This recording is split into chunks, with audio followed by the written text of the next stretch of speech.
The purpose of technology is to help people. 5 years ago, iPads were a new technology, and we found them to be especially useful for our students with special needs. Our students found them intuitive to use. They liked how they aren't a special device that marks them as someone in need, but a device that many use. They are versatile and cost-effective. 5 years ago, there were about 5 staff-owned iPads at the Child and Career Development Center, CDC, and about 10 iPads owned by the school. That has changed enormously. We have fewer computers at the school now and many more iPads. Some iPads belong to the CDC, and the great majority were purchased by districts for students or personally owned by students. More iPads means more students can interact with their teachers, parents, friends, and anyone they meet, and we can get to know our students better. Back then, we couldn't have predicted exactly where this would go. Today in IT, we've learned new methods to manage iPads using tools that hadn't been invented 5 years ago. We're very glad to support them, and I think after you see our video, you'll understand why. We knew that 5 years ago there was a lot of potential, and as Carolyn Muller said in our video, this is a tsunami of possibilities and the sky is the limit. We'll show you that tsunami. This is Isabel from 5 years ago and just recently. Izzy was nonverbal, and I was absolutely shocked when she walked in the room talking away with an iPad as one of the tools instrumental in her growth.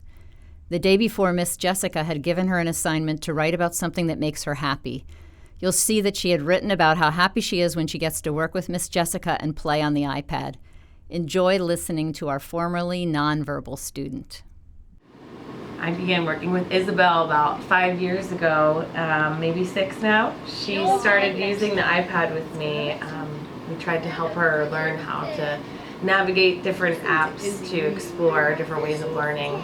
At the time, Isabel was not necessarily speaking yet. She was nonverbal. We were trying to encourage a lot of expressive language. The iPad really helped her to practice that in a way that was fun and engaging. Isabel is very expressive now, and she's been learning with the iPad to do things that would encourage her language and vocabulary in all sorts of ways. Tell me about the iPad. What do you like about it? Because there's games, and there's a bakery story. There's Talking Tom. There's some learning. It's like puzzle pieces. One of the things we're doing here is practicing language and playing with language a little bit to create accurate sentences. Make a sense about the picture. Isabel really engages through the interaction that the iPad provides. And I think with her language, having those different modalities, she's really been able to kind of take a hold of her learning. It used to be that students could only communicate with specialists and others who were especially trained on how to use that particular device or specifically how to communicate with that student. Now you'll see Jesse communicating with an untrained person who he only had just met. Jesse uses an app called Touch Chat to build sentences that are then read aloud. To speak with Jesse, you don't need to know anything about the device or his ability. You just need to sit down and say hi. My name is Charlotte. That's nice, Josie. Where's it? Happy. Party car. You're happy? I am too. What's your name? Let me know. Look. Jessie. Your name's Jessie. Hi, Jessie. Hi. Nice Hi. to meet you. Great job. Oh, I got some glue there. Would you like to help me put some glue? Right here. Right there? Okay. Wow. This is it.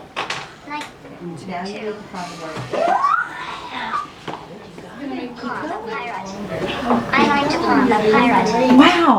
You moved all around your iPad to make that great sentence. Justin likes to enter names from badges into his iPad so he can later say hello when they meet in the hallway. Watch Justin communicate with a new acquaintance. Please. Party, come over here. Now I see your name tag, please. No, you can sit. Wait. No.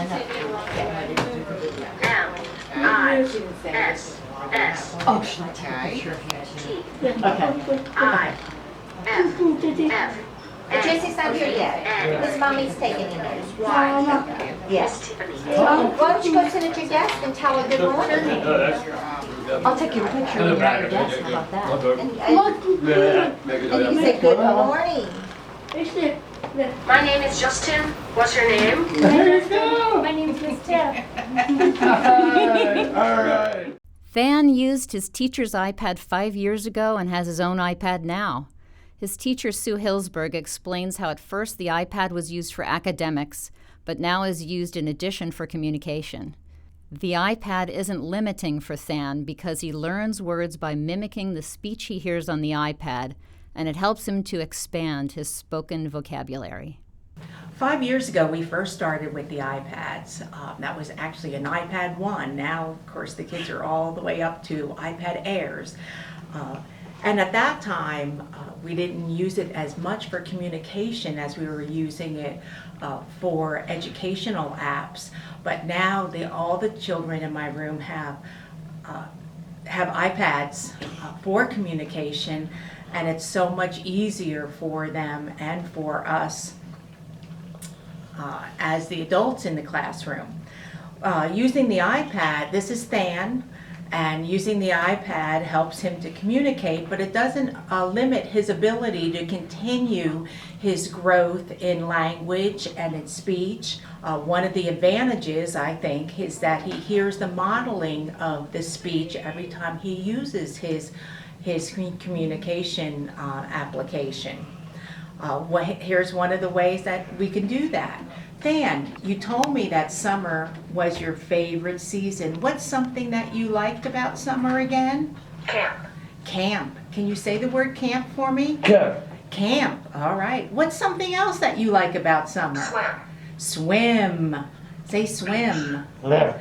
Swim and the Camp beach.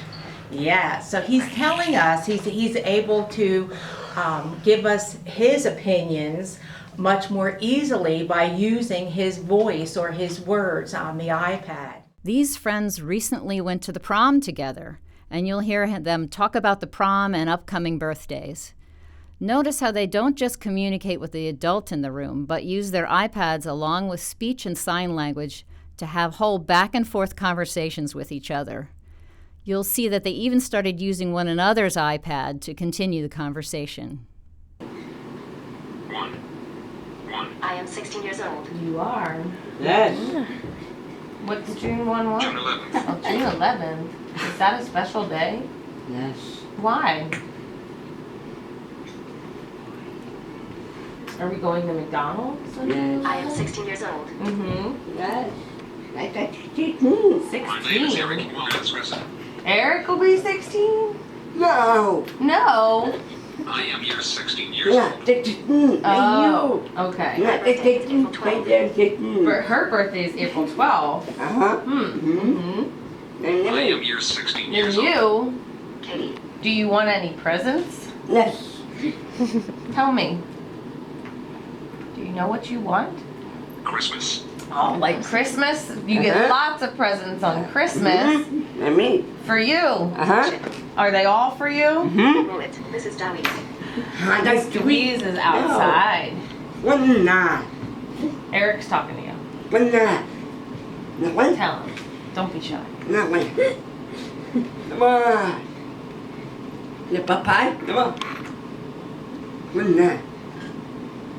Who is this, Jesse? What'd you say who it is? No one.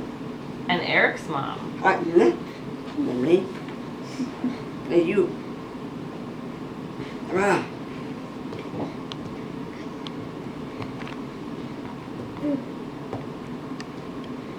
I have a brother named Edgar. You do, yeah, and that's your mom. And you were at the dance. Do you remember the dance? Mm-hmm. You got it, Eric. Yes. All right. Mom. Thank you. No one.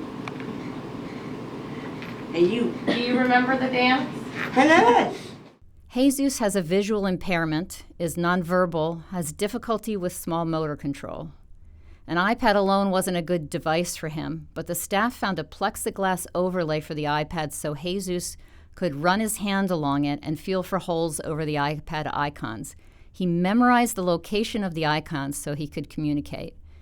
Using it, they found that Jesus knew and understood much more than they had thought.